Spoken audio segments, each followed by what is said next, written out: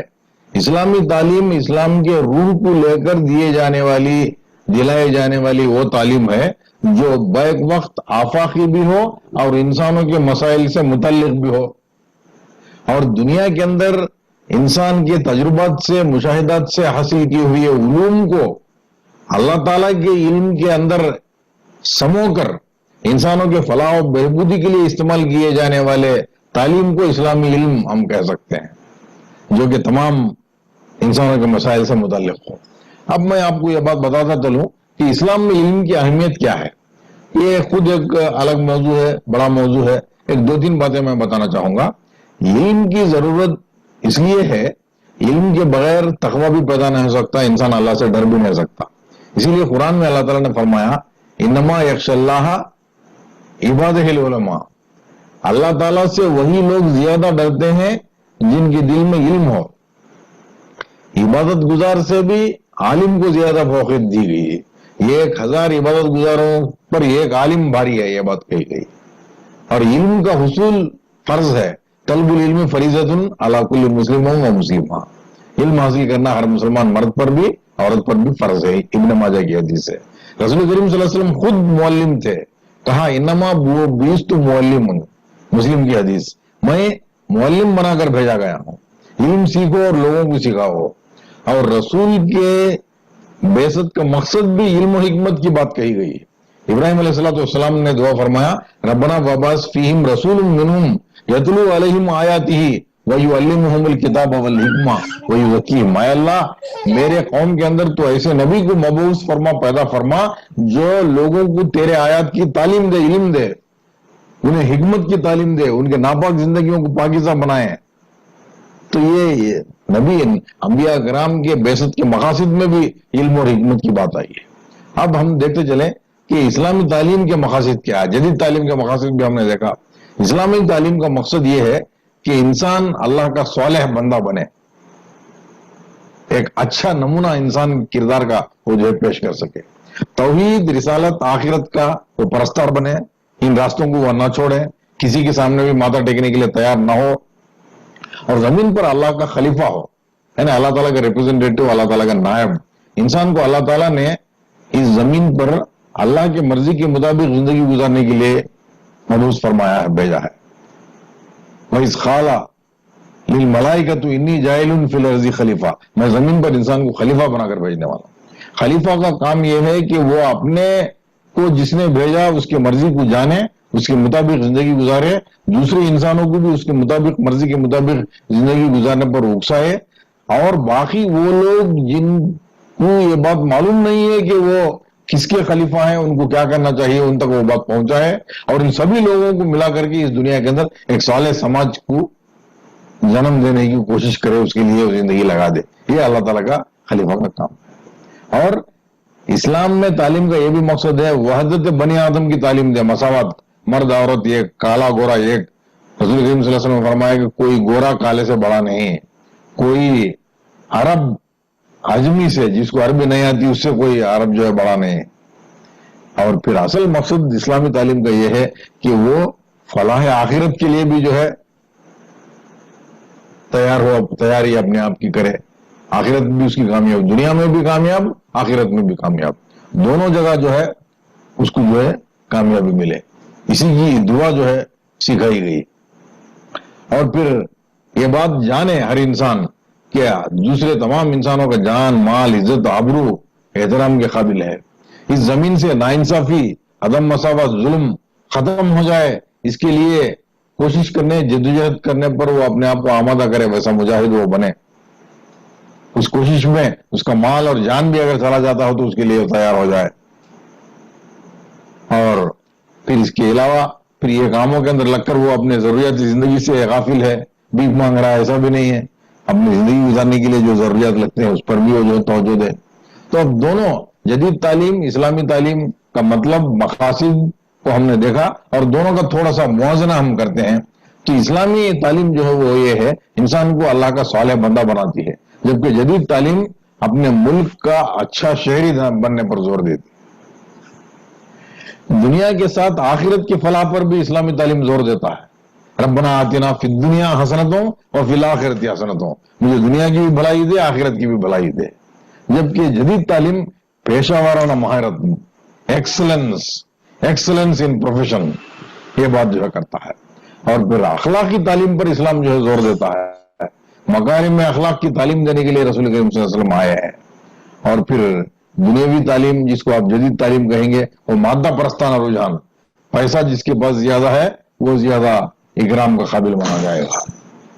اور اللہ کے دین سے وفاداری کرنے کے جذبے کو اسلامی تعلیم جو ہے فروغ دیتا ہے، جبکہ ملک سے محبت، قوم سے محبت کی بات جدید تعلیم کرتا ہے. اجتماعی محاسن کی اہمیت اسلامی تعلیم میں ہے اور انفرادی ترقی اور انفرادی طور پر اپنے آپ کو کامیابی کی سیڑھی پر چڑھانے کی بات جدید تعلیم سے انسان جو سیکھتا ہے. اور یہ دونوں کی کمپیریزن میں ایک اور بات میں یہاں رکھنا چاہوں گا کہ سیکولر ڈیموکریٹک ملکوں کے اندر ملنے والی اس جدید تعلیم بڑے مضبوطی کے ساتھ اس بات کی وکالت کرتا ہے کہ انسان مادی ترقی کرے، مالی ترقی کرے اور زیادہ سے زیادہ نفع کمائے، بڑا بنے، جائیداد اکٹھا کرے. جبکہ اسلام انسان کے متوازی ترقی کی بات کرتا ہے، انسان کی روح کی تربیت دیتا ہے اور پھر اس کو بہتر انداز میں سوچنے پر راضی کرتا ہے اور اپنے جسم کے اور پھر دوسرے لوگوں کے حقوق کو ادا کرنے کے لیے اس کو جو ہے آمادہ و تیار کرتا ہے. تو اب اپنے گفتگو کا تیسرا حصہ انٹیگریٹڈ اسلامک ایجوکیشن، اسلامی تعلیم اور جدید تعلیم کا سنگم، انضمام. تو اس پر ہم کیا کہیں، وہ کس طرح ہوتا ہے، اس کا مطلب کیا ہے، اس کا روپ ریک کیسا ہوتا ہے، تو یہ ہم دیکھیں. Basically Islamic education must be holistic, یہ مکمل ہو، اس کے اندر جو ہے دنیاوی تعلیم اور دینی تعلیم کی کوئی تفریق نہ ہو.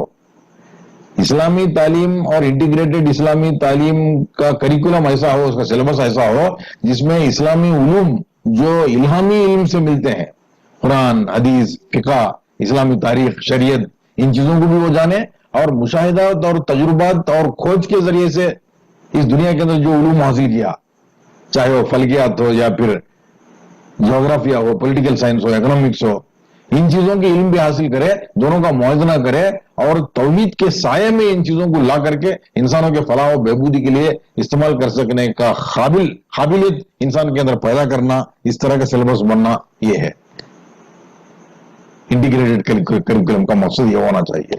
اور اسلامی تعلیم انٹیگریٹڈ اسلامی تعلیم کا ہولسٹک اپروچ، ایک کمپلیٹ اپروچ ہو. اسلام دینی اور دنیاوی علوم کے اندر فرق نہیں کرتا، دونوں ایک دوسرے کے لیے جو ہے مددگار ہیں. اور یکساں ایسا بھی ہے کہ اس دنیا اور آخرت دونوں کے اندر انسان کی کامیابی کے لیے علم ہونا چاہیے. اسی لیے ایک کوآرڈینیٹڈ اور کمپلیٹ ایجوکیشن سسٹم ہے. اور پھر انٹیگریٹڈ اسلامک سسٹم کا فریم ورک کیسا ہوتا ہے، اس پر میں ایک دو باتیں آپ حضرات کے سامنے عرض کرنا چاہوں گا. کانسیپٹ آف عبادت کا مطلب اور مفہوم صرف یہ نہیں ہے کہ وہ 5 وقت نماز پڑھے، روزہ رکھے، حج کرے، عمرہ کرے اور زکوٰۃ دے دے یا پھر کچھ خیرات کر دے، بلکہ وہ یہ جانے کہ اللہ تعالیٰ ہر جگہ حاضر و ناظر ہے. میں میرے ہر کام کے اندر اسی کا بندہ بن کر رہنا چاہیے اور جو کچھ بھی مجھے مل رہا ہے سب اسی کا ہے اور اسی کے بتائے ہوئے طریقہ کار کے مطابق مجھے خرچ کرنا چاہیے اور میری پوری زندگی اس کے بتائے ہوئے طریقہ کار کے مطابق میں گزاروں. عبادت پوری زندگی ہی عبادت ہے. عبادت صرف نماز ہے، باقی میری پرائیویٹ زندگی کے اندر عبادت کا کوئی تعلق نہیں، ایسا نہیں ہے. اسی لیے ابھی حال ہی میں ہم عید الاضحیٰ کے موقع سے گزرے ہیں. ابراہیم علیہ السلام کو وہی کردار تھا. انہوں نے اعلان کیا ان صلاتی و نسکی و محیایا و مماتی للہ رب العالمین، میری نماز، میری قربانی میری زندگی میری موت سب اللہ رب العالمین کے لیے ہے، میں اسی کی طرف پلٹ کر جانے والا ہوں. یہ کیفیت جو ہے وہ انٹیگریٹڈ اسلامی تعلیم کے اندر.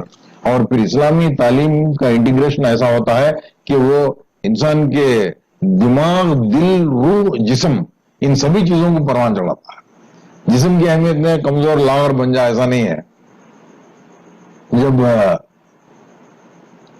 اس وقت کے بگڑے ہوئے مسلمان، کمزور مسلمان، جب ان کو اسرائیلیوں کے خلاف لڑنے کے لیے کہا گیا، ایک نبی تھے، کمزور ہو گئے تھے، بزرگ ہو گئے تھے، تو لوگوں نے جو ہے ایک طاقتور راجا کا انتخاب کرنے کی بات کہی، تو اللہ تعالیٰ نے طالوت کو ان کے پاس راجا بنا کر بھیجا. تو لوگ بولے طالوت کیوں، ہم میں سے راجا کیوں نہیں؟ تو اللہ تعالیٰ نے فرمایا کہ نہیں، طالوت قابل ہے، اس لیے کہ زادتہم بسطۃ فی العلم والجسم، وہ علم کے اندر بھی جسم کے اندر بھی تم سے زیادہ طاقتور ہے، اس لیے وہ راجا. قرآن کے اندر یہ بات کہی گئی سورہ بقرہ آیت نمبر 247 میں. اور جب موسیٰ علیہ الصلوۃ والسلام مصر سے نکل کر چلے گئے تھے تو وہاں حضرت شعیب علیہ الصلوۃ والسلام کی بیٹیوں سے جب ان کی ملاقات ہوئی، کنویں سے ان کو پانی نکال کر دیے تو ان کو گھر لے گئے. وہ دونوں بہنوں نے اپنے باپ سے ریکویسٹ کیا کہ ان کو نوکر رکھ لیجئے، کام رکھ لیجئے، کام پر رکھ لیجئے، اس لیے کہ آپ جس کو بھی کام پر رکھیں گے وہ جسمانی طور پر مضبوط بھی تو ہونا ضروری ہے. یہ مضبوط آدمی نظر آ رہا ہے. تو اس طرح کی بات جو ہے انہوں نے کہا. تو all round development of man, all round development of personality کی وکالت، انسان الکامل، مکمل انسان ہو، صرف عبادت عابد ہی نہیں بلکہ وہ مجاہد بھی ہو، ایک مسلم پہلے اور ساتھ ساتھ ایک پیشہ ور بھی. مثال کے طور پر ایک ڈاکٹر ہے، ڈاکٹر کا کام تو کر رہا ہے لیکن مریض کے لیے ہمدردی، شفقت، اس کے مسائل کو جاننا، اس کا علاج مکمل کرنا، اس کو صحیح مشورہ دینا، یہ کام. ایک انجینئر بھی بنا تو کوئی چیز بنا رہا ہے تو نزاکتوں کا لحاظ رکھنا.